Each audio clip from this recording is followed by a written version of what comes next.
Hi, I'm Futon, and I'm going to be talking about sequence breaking, a link to the past, randomizer, and SMZ3 combo randomizer.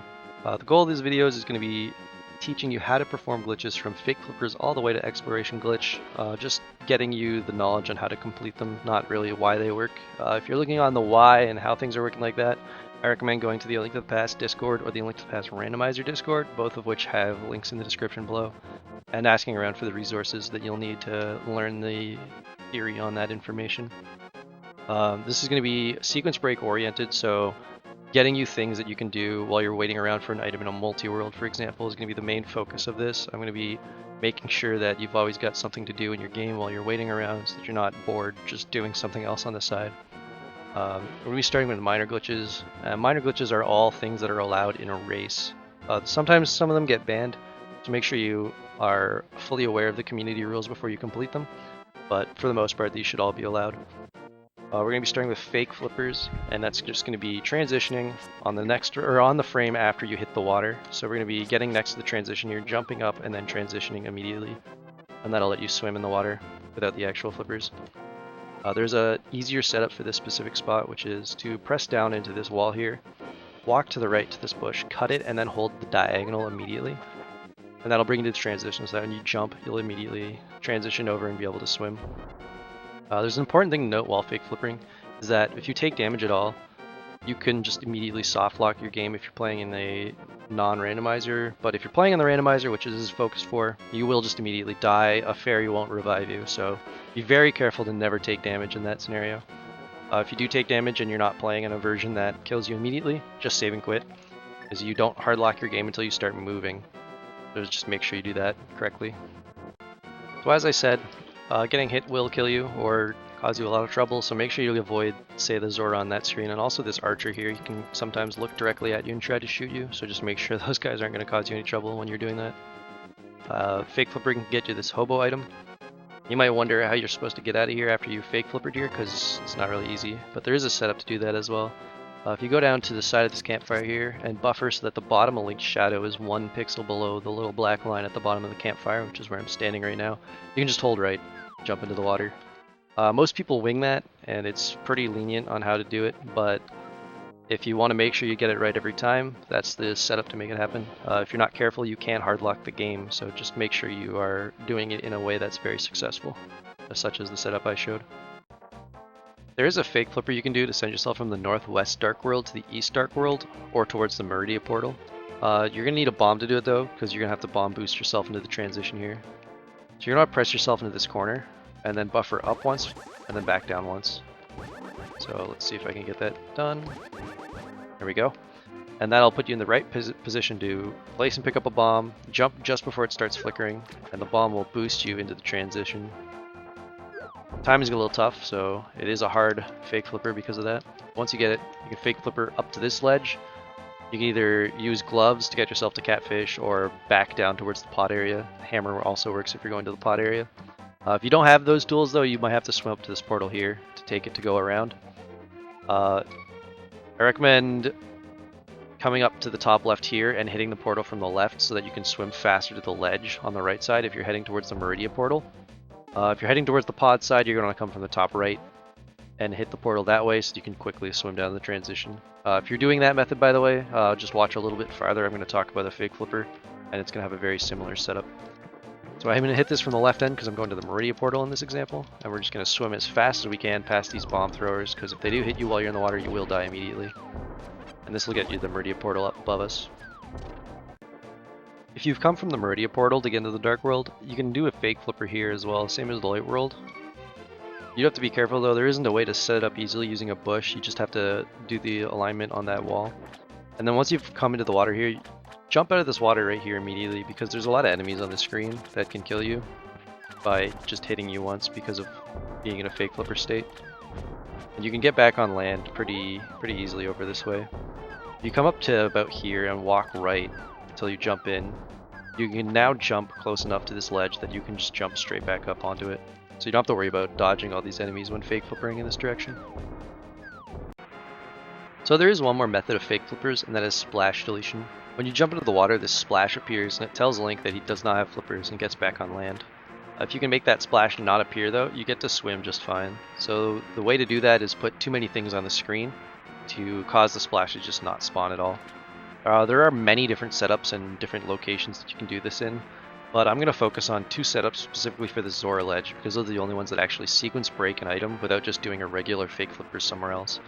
So the 2 setups I'm going to be doing is with bow and bombs, or Samaria red boomerang and bombs. Note that I said red boomerang, the blue boomerang will not work, so you need the red one specifically. So for these setups, you're going to have to probably reset a certain variable value. It's probably been called the arc value a lot. It gets set by Armos and whatnot, but to get it to a working value for this, you need to either drop a Samaria block twice by placing it, detonating it, placing it, and detonating it really quickly, resetting your console, or by using the lamp 3 times and then shooting arrows into a wall 6 times. Those are the 3 methods that'll set your variable up to one that'll work for this. For me, I've already set one up by using the Samaria method, and we're just going to set it up. So what we're going to do is get close to this wall here, and then pump 3 arrows into the wall, quickly drop 2 bombs, and jump into the water. That'll get you straight into the water here, and you can fake flipper all the way over to the item. For the other method, it's a lot easier. You just drop your Samaria block, and then get as low as you can here while facing left, so you can place 2 bombs, throw your boomerang, and then swim down as fast as you can. And before the boomerang gets back to you, you should be down in the water, because it does have to be on screen. Those are the 2 fake flipper methods. So for the next glitch we're going to do is water walking, and you're going to be able to jump downwards onto water and be able to run along the water instead of swim, which is a lot faster than swimming, and it's going to be pretty useful in some cases. So to set it up, you're going to want to get next to a hole like this one and dash downwards along it. And you're going to want to be able to either transition or bonk out of it without having to hit left or right on your D-pad, and that'll set it up. To know that it's working, and note that you can take damage or bonk, so I'll bonk, I'll take damage, and that won't change it. To know that it's working is you go really quick up and down these stairs. So that's to know that you've set it up correctly, and as I can show you, you can do pretty much anything so long as you don't jump a ledge at all. Regular ledge or into water, it doesn't matter which. As long as you don't do that, we'll have it stored for the next time you jump downwards into water. So that's what we'll do here. You can see that I'm running along the water quite nicely. This is actually going to be really useful combined with a fake flipper. I'll show you that now. What you can do is set up a fake flipper. I've already set up water walking in this save state here. So now I'm swimming in water, and I'm going to hit this portal here. And this is the other form of water walk I'm about to show you. You don't have to store a water walk to do this one, but I've stored it to show you something more important later. So what I'm going to do is I'm going to swim into this cave, and I'm going to be swimming Link, which is important. You'll notice I have a pearl, and that's required for this water walk. Once you leave this cave as fake flippers with a pearl, you're now water walking. So I'm water walking now, and I've also stored the water walk with the previous method I just showed. That's going to be important because now I can dash along here and just avoid every enemy. Don't get hit, because you're on water. Getting hit by an enemy on water in a way that you're not supposed to be on water is very dangerous. It'll get you stuck where you are. So I've stored a water walk, and I've gotten water walk from that cave to get here, which means I can jump down this ledge and actually regain water walk a second time. That lets me get to this Zora item here without the flippers. That's a very important use of water walk. There is one more. So there is one more water walk that you can do, and it's again using the hole, dashing down against it like I said earlier. So we're going to want to cut this bush and apparently kill the bee that came out of it. We're going to want to cut that bush so that we can dash down here, bonk back up, walk around the hole, because if you go near that hole again, you will lose your water walk, so we're avoiding the hole as best we can. And just doing that, by bonking there and going around the hole, we've set up another water walk. We'll be able to show it off here to make sure that it's working. So that you know that I have a water walk set up. Note that I said earlier, you can't dash, or you can't jump down a ledge, sorry. So I'm going around this ledge specifically, so that's important. Yeah, I've set up this water walk, and we're going to go all the way right here to where I set up the water walk earlier from the other screen. This is actually really important because it lets you jump in here and water walk. So you can water walk into this portal, which makes it easier to get through those enemies over there. So if you're having trouble fake flippering to get to that Maridia portal, the water walk is going to be far easier. Yeah, it does the same thing as the QirnJump. It lets you have the ability to get to East Death Mountain, or East Dark World, sorry, or the Maridia portal without a regular access to it. So The next minor glitch we're going to do is going to be fake powder, which requires you to have the mushroom still left in your inventory, as well as a Samaria. It's kind of important because it lets you check the powder with the second you get mushroom, and it'll let you just do both checks in just one item, so you don't need to ever think about the powder if you have your mushroom already. You do need the Samaria, as I said, so keep that in mind. What it's going to be is you use the Samaria block and immediately menu over to the mushroom, and it'll just immediately drop powder for you. I'm on the practice X, you'll see a text box pop up, but you don't have that. You'll just immediately menu, so get the text box and I'll block it immediately and switch over. I switch to mushroom and it'll just powder for me. So that lets you get the magic bat. So if you have Samaria and you get your mushroom, you probably should do this before you turn in the mushroom. Or save, turn in the mushroom, and if it's not an item you want, reset your console and you'll get your mushroom back for use for this later, if you don't have Samaria yet. The next minor glitch we're going to be doing is Superbunny, which is getting the ability to use your A buttons as a bunny, or slashing your sword as well. Those are things that you'll be able to do as a super bunny compared to a regular bunny. As you can see right now, I can't do those.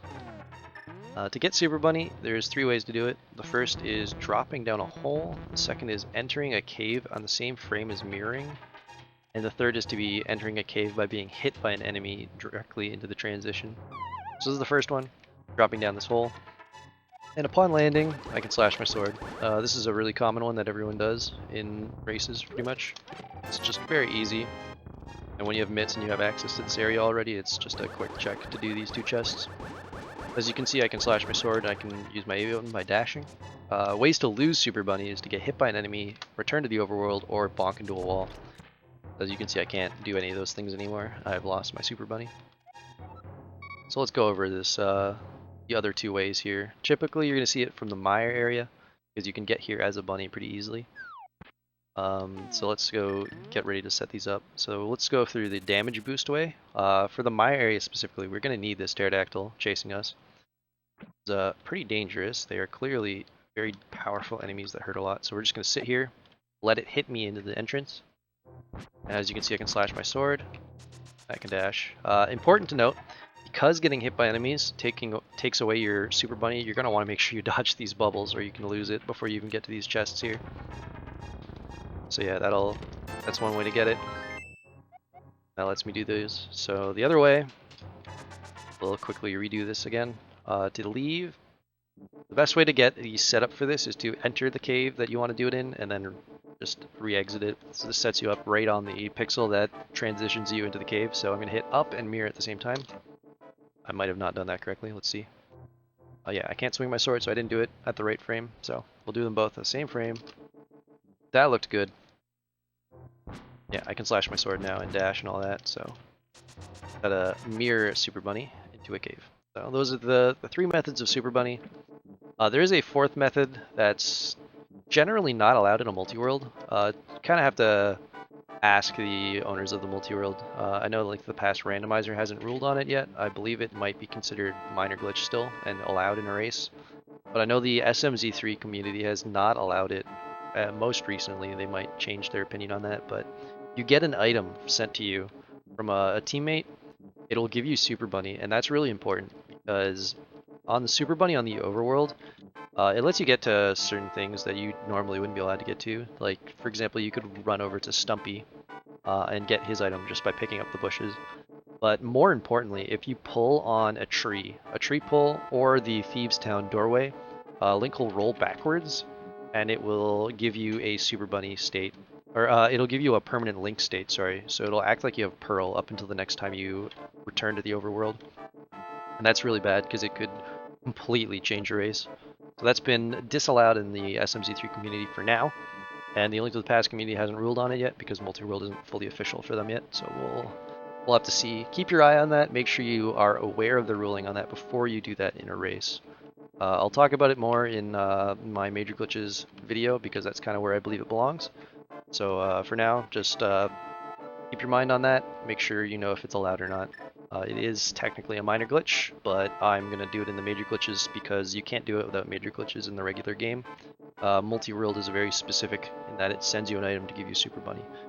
So it can really break things. So we'll see on that.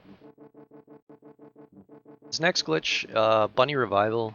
lets you become Link on the overworld without even having a pearl. It is a minor glitch, though it is kind of annoying to do because you have to die with fairy revival in water, and it's kind of obnoxious to do. So to do that, you're gonna have to jump into this water here, or anywhere else that has water to jump into, like my area, for example. You want to have to jump into water and take damage on the same frame as hitting the water, so that you die, get revived by your fairy in the water, and it'll automatically give you the ability to swim. That's pretty important because it also means you can use that as a method to get fake flippers, but it's just so uncommon or useful that we don't really ever worry about it. I have to get hit on the same frame as me jumping into this water here, so let's try to get this guy to kill me here. There we go. We've died as we hit the water, and the bunny's going to revive us in water, and it's going to be like, well, you should be swimming. So we're going to have a swimming state, which means we're going to be Link. So now that we've done that, you see I don't have a pearl, and I'm able to run on land and do all Link sort of things. It's important to note, as I mentioned earlier in the previous glitch, when you're on the overworld, you stay Link until the next time you return to the overworld. So when I enter a cave, for example this random cave here, I'm still Link. But the second I go back to the overworld, it'll do the pearl check, and I'm now a bunny again. So if you do a bunny revival, it lasts until your very next use, until your very next visit to the overworld, so you can use it once.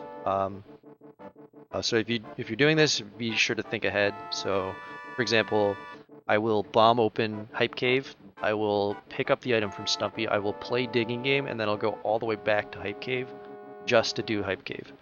So you want to maximize the ability to use your Link state without having to do this repeatedly. So yeah, just try to think ahead, and note that it's going to be a very common thing for you to do if you're trying to sequence break this way, because you're going to have to do it a lot of times to do everything you want to do on the overworld. So for the next minor glitch, you're going to be doing Dungeon Revival, which is to die inside of a dungeon to get Link's state back. There's actually two ways to do it. You can also be picked up by a wall master. I'll show both of those off right here. So I'm going to die here to this mummy. Typically you wouldn't be doing this in Skullwoods, you'd be doing this in Ice Palace because it's the one that you can get to by just picking up a rock. But I'm showing it in Ice Palace or in Skullwoods because there's a wall master here for the other method. So as you can see, I'm Link again. I can do normal Link things. Let me quickly exit and re-enter as a bunny so I can show off the other method, which is the wall master. So if we go this way and get picked up by this wall master, that'll appear in this section of the room.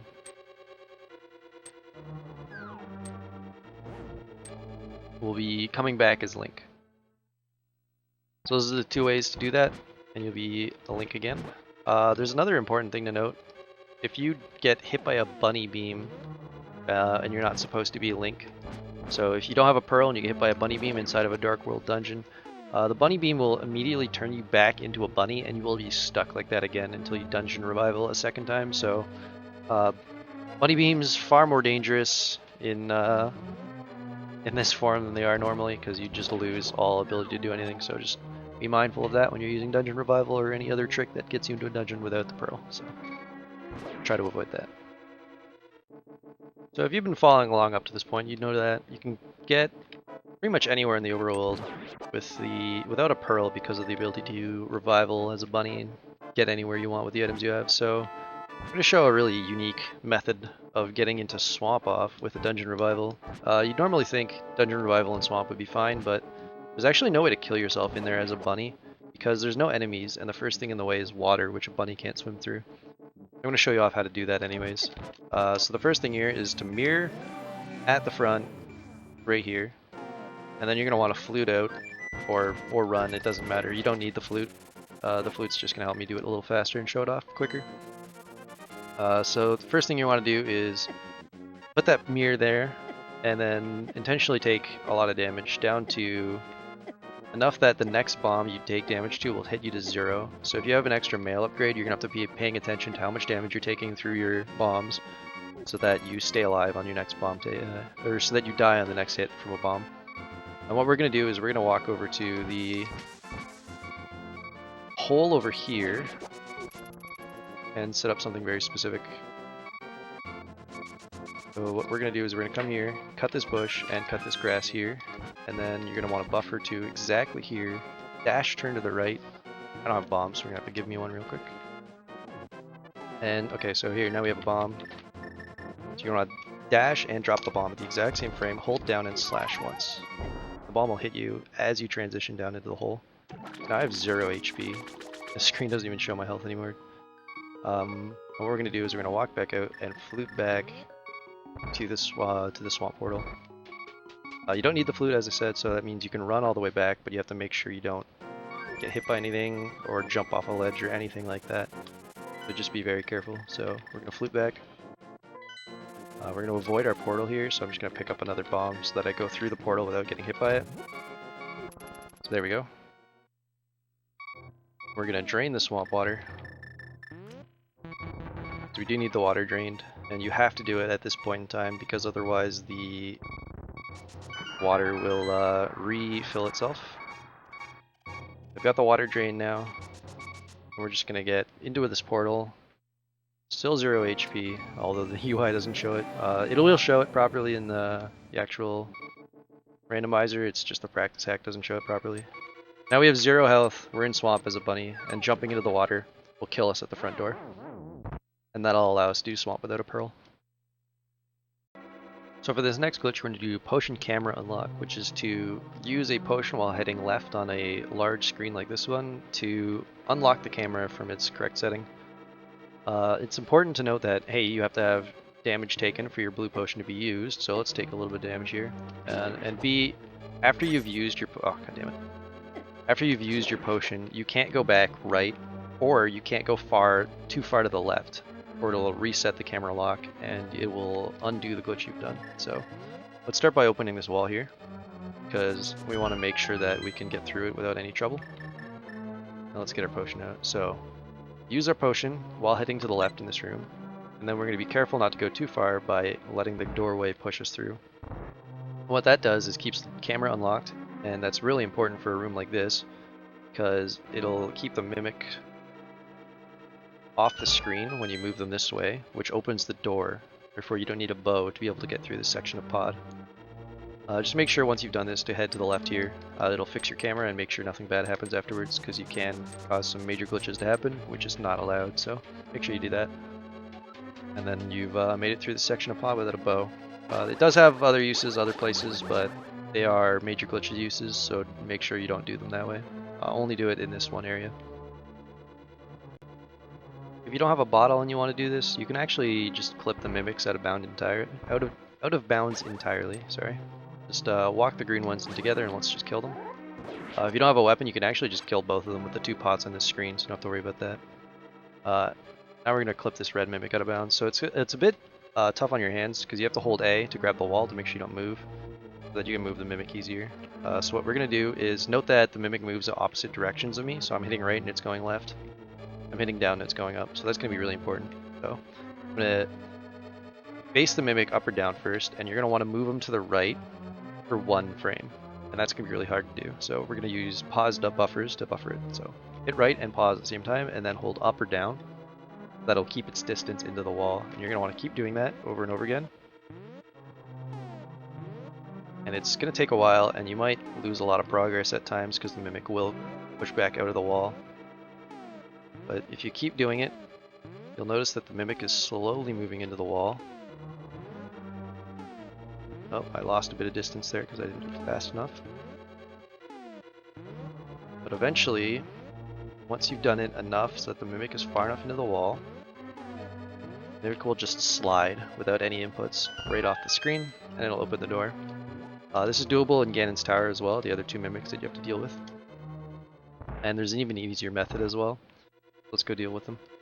So, the important thing to note is that you can still do that on any wall. So I could do that over here, and as I push them up in through the wall, just move them up, and it may not look like you have a lot of room to work with, but I don't think it fully matters. You have all this space to up and down them with, so it's not too big of a deal.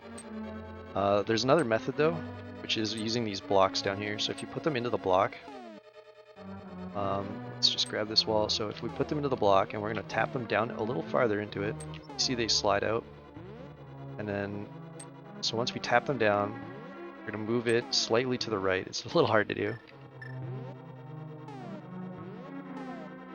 And then, so right, then up. I'm holding the wrong direction, my bad. We clip them into the block by getting their pixels just right. Let's get them all into the same frame so we can see them easier. There we go. So now they're inside of each other, so it's going to be correct for both mimics. So here we go. We got them in. We're going to buffer them to the right. Slid right out. That's what happens if you don't do it perfectly. So we'll get them in. Buffer once to the right, then hold down in this case, and they will slide out the bottom of those blocks, out of off the screen. That only works for that room because there's no blocks anywhere else, so these mimics you're going to have to grab the wall up here again, press them down into this corner, and then just buffer them again like the other way. We'll just keep doing that. It's a bit tedious and it's really slow, so I don't recommend doing this unless you've got nothing else to do. Real pain in the ass. My apology. Eventually it'll work. Go through GT without mimics in the way. There we go. So now we've made it through this without actually using the bow. I have it equipped, but I never used it, which is important. So that'll get you through this section of the game. For the next minor glitch, we're going to be doing Herapot, which gets us through this pot here without needing the big key to Hera. That'll be good for if there's a big key in the basement and you don't have a lamp or a fire rod. It'll let you get through that little requirement. Important thing to note is that when you have an item drop come out of an item or an enemy on this screen at all, do not pick it up until it's fully flat on the ground, because if you do that, it'll screw up your bomb, which is really important. So let's set this up. We're going to press up left into the blocks here because it's a really easy setup. So once you've done that, buffer down once, and then you're going to want to move to the right. So you notice there's grid lines on the floor for each tile here. You can kind of see them. We want Link's right side of his shadow to go over that tile that I'm currently on. So right where I'm standing right now is where I want to be. Notice the far right part of my shadow is 1 pixel too far over the vertical grid line. So that's how you know you're in the right spot to drop this bomb. So I'm going to drop a bomb, and I'm going to immediately start buffering. I use select buffering because it's really easy. You just immediately hit select as you're doing stuff. So I'm going to hold up right, and I'm going to hit A and then immediately select. And that's how to select buffer. So I'm going to set myself up to right here. To know this is the correct position, I have my leftmost part of my shadow kind of fits directly into the little block of the grid again. So you'll notice the very left part of my 2 pixel shadow height there is along that grid line again. So that's what you're looking for. So this is the exact spot you want to be. Once you've done that, just walk straight into this pot as far as you can go. And then you're going to want to go back 1 pixel, so buffer once to the left, and then you're going to want to buffer back once to the right. I went too far here. We're going to just do it again. So buffer left and buffer right. So that is going to be the exact spot you want to be in before this bomb goes off. And we're going to switch to the hookshot, which you need to have, by the way. You need this hookshot. So the bomb will go off, and it actually pushed me 1 pixel into this pot here, so I can hookshot into it. From here, tap left and hold up. And this will put you into the fairy room that you need to be in the upstairs for, and it'll put you back onto this screen here right before Moldorm. And then let's just readjust our camera so that it's properly aligned. It's important to note this is just always faster than going upstairs if you want to go to Moldorm. If you're in go mode or something, this is faster every time. It's generally faster to get all the chests this way too, but you kind of have to be pretty quick at it, make it worth it. And it's absolutely faster if you know the big key is in the basement, so just make sure you don't skip the big chest because you can't open it without that big key. Yeah, that's Herapot, and it does speed up your Hera a lot faster if you don't need to open that big chest. Alright, so the final minor glitch we're going to talk about is hovering. I'm actually going to shoehorn in Moldorm Bounce as well, but it's mostly about hovering. Hovering lets you get through a lot of pits. You can go into the right side of pod with just hovering by hovering over the railing next to the chest in the main hub room, and it lets you get to the right side. But since I've already went over mimic clipping, you can do that anyways without having to hover, so it's not a big deal. Hovering is mostly important in Ganon's Tower because it lets you get through Moldorm 2 without the hookshot. It also, say, hookshot cave, you can get through there as well. But this is kind of the one that most people focus on. But there is an alternative to it, which is Moldorm bouncing, and they are both hard, let me tell you right now. These are not easy tricks to learn, and I honestly don't recommend learning them unless you have nothing else to learn, have really good execution in the game. They're just not worth learning until you are at that point. So focus a lot more on just execution, stuff like that, and you'll probably improve your times better than these things will help you. So don't put effort into these unless you absolutely are at that point. I'm going to go into how they work now. Hovering is holding A for 1 to 30 frames and then releasing it for one singular frame. It kind of looks like this. I'm not going to do it properly. I'm especially not going to do it at that rate, but it looks a lot like this. I'm still not doing it right. Like, that is not good enough. I will still drop that hover and fall every time. It's really hard to do, but it kind of looks like that, and you've seen it and heard it from people all the time. It's a very popular thing to talk about. So that will let you get over a gap. It doesn't let you get over ledges, so for all those people that are thinking, what about swamp? Does it let you get through swamp without a hookshot? No, there is no pits in swamp. They are ledges, and you will jump them instead of hover across a hole. So the other one is Moldorm Bounce, and it's to drop a bomb and clink a spin off the head of Moldorm, just at the perfect frame to have a bomb explode as you clink, and it'll fling you across the edge. So I'm going to explain it. I'm probably not going to get it at all because it takes a lot of tries for me. I'm not great at it. It's really hard because you kind of depend on RNG from Moldorm, and he's really not forgiving. Basically, Moldorm does an RNG pattern 3 times, and then after the 3rd time, he will focus directly to where you are on the game. Then he'll go back to an RNG pattern, so it's really hard to set it up. So let's see if I can do it. So what we're going to do is we're going to drop a bomb like here. Okay, first of all, he needs to get out of that corner because that's not going to help. We're going to drop a bomb like here. We're going to run right over. Great, good, thank you. Thank you, Moldorm. So it's really hard because you're really at the whim of Moldorm. So he's too far away, but I'm going to show off anyways what it's like. So I'm going to wait for the bomb to start flickering, and I'm going to start buffering. Kind of fast buffering for now. So this is the first frame of the bomb going fully black. It'll happen twice before the bomb's ready to explode, so I'm going to keep going. Should happen right here. So that's the 2nd time, and that's how you know the bomb is about to explode. So now I've got 2 frames of blue, 2 frames of red, and then 1 frame of orange before the bomb explodes. So let's go through those real quickly. That's blue. That's still blue. That's red. Still red. Orange, or brown, I guess. And then the bomb will explode on the next frame. So let's advance it 1 more frame. Okay, so the bomb has exploded. So to Moldorm Bounce, if Moldorm was like way closer to me right now, and I let go of my spin as I unselect buffered here, I would get hit by the bomb and I'd clink off Moldorm at the same time, and it would fling me over this gap. That's kind of how to set it up. It's really hard to perform though, so I'll give it 2 more tries just for the fun of it. But I'm not going to go for it any longer than that. Hopefully we get it for the video, but otherwise, whatever. It's just, Moldorm, please. Moldorm, please. Okay, so let's drop the bomb. Come down here. He's not gonna. Oh, that might have been it. I kind of didn't trust him though. So let's try. It's not coming down. Come on, man. Nope. It's close. No, he's going away. Come on, Moldorm, stay over here. This might work depending on how far away he is. I don't actually know if that was the first cycle of bomb flickering or second, so I'm gonna go slowly and check. Let's see. I think we're good. We might have another entire cycle. We do. So this might work. He might hit me by the time the bomb's ready to blow up though, so this is kind of scary. Nope, we might be fine actually. So this might be it. So we're just gonna buffer slowly to the bomb explosion frame.